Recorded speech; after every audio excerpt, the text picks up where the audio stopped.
ناظرین آداب، میں احمد رائل پاشا آپ تمام ناظرین کا پروگرام رمضان ٹائم میں دلی خیر مقدم کرتا ہوں۔ رمضان ٹائم ایک ایسا پروگرام ہے جس میں آپ رمضان سے متعلق کوئی بھی سوال کر سکتے ہیں اور اس پروگرام میں حمد اور نعت بھی سن سکتے ہیں۔ آپ کے سوالوں کے جوابات دینے کے لیے اور ہم سے گفتگو کرنے کے لیے ہمارے ساتھ حیدرآباد سے جڑ رہے ہیں مفتی سید مصباح الدین نقشبندی صاحب، اور ہمارے دوسرے مہمان ہیں راجیو ریاض پرتاپ گڑھی صاحب جو ہمارے ساتھ دہلی سے جڑ رہے ہیں۔ آپ دونوں حضرات کا ہمارے ساتھ جڑنے کے لیے بہت بہت خیر مقدم ہے، بہت بہت استقبال ہے۔ جی راجیو جی، میری آواز آپ تک پہنچ رہی ہے؟ جی ناظرین نمبرات بھی آپ کے ٹی وی اسکرین پہ فلیش ہو رہے ہیں، آپ نمبرات نوٹ کر کے پروگرام میں کال کر کے پروگرام کا حصہ بن سکتے ہیں۔ اور سب سے پہلے میں راجیو ریاض پرتاپ گڑھی صاحب سے درخواست کروں گا، ویسے ناظرین آپ جو ہے راجیو ریاض پرتاپ گڑھی صاحب کو ہمارے جو مشاعرے ہوتے ہیں کاروان سخن آن لائن مشاعرے، ان میں آپ جو ہے نیوز 18 اردو پر ان کو کافی ٹائم سے دیکھتے چلے آ رہے ہوں گے۔ آج ہمارے ساتھ اس پروگرام میں ایز اے نعت خواں جڑ رہے ہیں، تو راجیو صاحب آپ کا بہت بہت استقبال ہے، بہت بہت خیر مقدم ہے، اور میں آپ سے درخواست کرتا ہوں کہ آپ ہمارے ناظرین کے لیے ایک پیاری سی حمد پیش کریں۔ جی حمد کا مطلب پیش خدمت ہے۔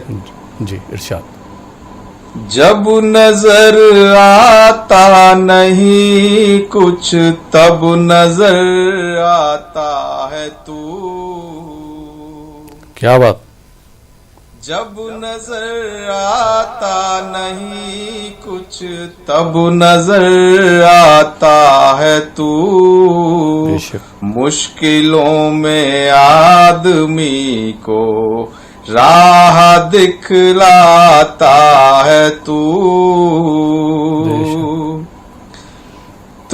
ہی کرتا ہے سبھی مخلوق کو سانسیں عطا،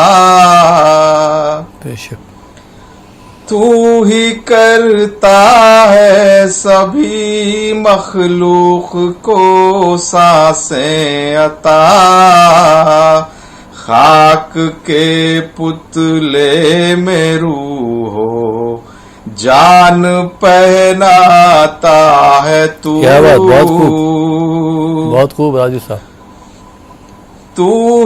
بہت شکریہ۔ تو ہی کرتا ہے سبھی مخلوق کو سانسیں عطا، خاک کے پتلے میں روح ہو جان پہناتا ہے تو ہی دیتا ہے عرش کی خورشید کو، تو ہی دیتا ہے بلندی عرش کی خورشید کو، پستیوں میں پھر اسی سورج کو پہنچاتا ہے تو ہی دیتا ہے بلندی عرش کی خورشید کو، پستیوں میں پھر اسی سورج کو پہنچاتا ہے ہے تیرے ہی نور سے روشن زمین و آسمان، ہے تیرے ہی نور سے روشن زمین و آسمان، اپنی قدرت سے گلستانوں کو مہکاتا ہے تو، ہے تیرے ہی نور سے روشن زمین و آسمان، اپنی قدرت سے گلستانوں کو مہکاتا ہے تو،